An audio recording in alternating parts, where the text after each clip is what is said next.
Au bout de 3 jours, tout en nettoyant la colline, Ito demanda « Noble Benzo, pensez-vous que votre ami le grand samouraï viendra bientôt ?» « Demain, peut-être. » Mais le lendemain, toujours personne. Au bout de 3 jours encore, tout en transportant l'eau du torrent dans une jarre percée, Ito gémit. « Noble Benzo, pensez-vous que votre ami le grand samouraï viendra bientôt ?» « Demain, peut-être. » Mais le lendemain, toujours personne. Et Ito perdit espoir. « Ce Bonzo a fait de moi son serviteur, pensa-t-il. Toutes les nuits, il se répétait. Un futur samouraï ne pleure pas, un futur samouraï ne pleure pas, un futur samouraï ne pleure pas.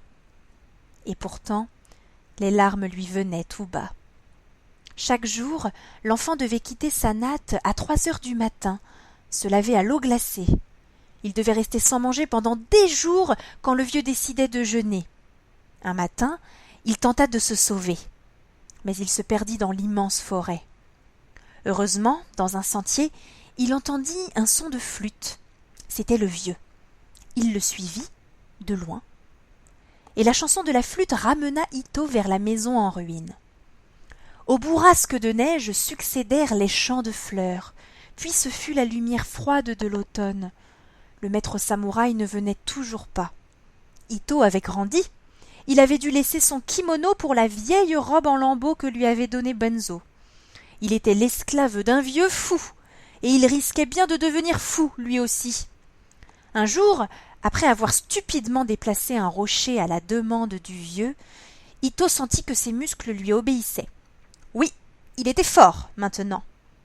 Alors il se jeta sur Benzo et ordonna « Conduis-moi au maître du sable, il existe, et si tu m'as menti, je te tue !» Le vieux se dégagea et, sans savoir comment, Ito se retrouva assis à 3 mètres de là. « Oh, Dieu !» songea-t-il. « Qu'est-ce qui m'arrive ?» Mais Benzo ne lui laissa pas le temps de réfléchir. Il dit « Ta demande tombe au bon moment. J'ai vu le maître cette nuit même. Il accepte de te rencontrer. Allons, suis-moi. » Tout étourdi, le garçon se releva et se laissa conduire au pied de la montagne géante. Le vieux leva le doigt. « C'est tout là-haut que le grand maître te parlera. Allez, grimpe. Surtout ne redescends pas avant que je ne t'appelle. » Ito gémit. « Mais c'est trop, vieux fou! Et pourquoi mon maître samouraï monterait-il là-haut ?»« C'est lui qui décide. »« Et si des bêtes m'attaquent? Je n'ai pas d'armes. »« Si tu as peur d'une montagne, railla Benzo, n'espère jamais lutter un jour contre des assassins. » Et sur son rire de flûte, il s'en fut. Que faire? Ito se mit à escalader la montagne. Elle était si haute qu'elle faisait une barrière entre le ciel et la terre. En s'agrippant aux roches, Ito soufflait, criait. Du gravier lui tombait dans les yeux. Ses mains étaient brûlantes. Mais il finit par arriver là-haut, à mi-chemin entre la terre et l'enfer, et le vent rugissant lui souffla à travers la tête. Le premier soir passa. Toujours pas de maître samouraï.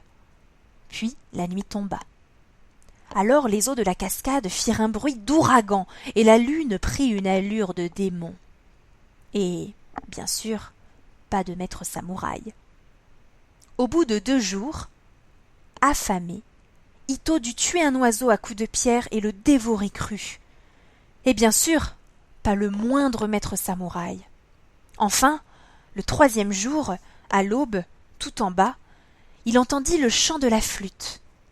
Alors il redescendit, sale, meurtri, les joues creuses, le regard sauvage, bien décidé à en finir avec ce vieillard insensé.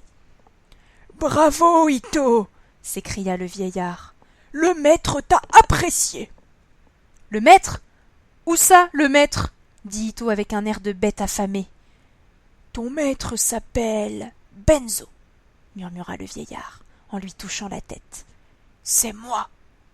Maintenant, je sais que tu es capable d'apprendre le sabre.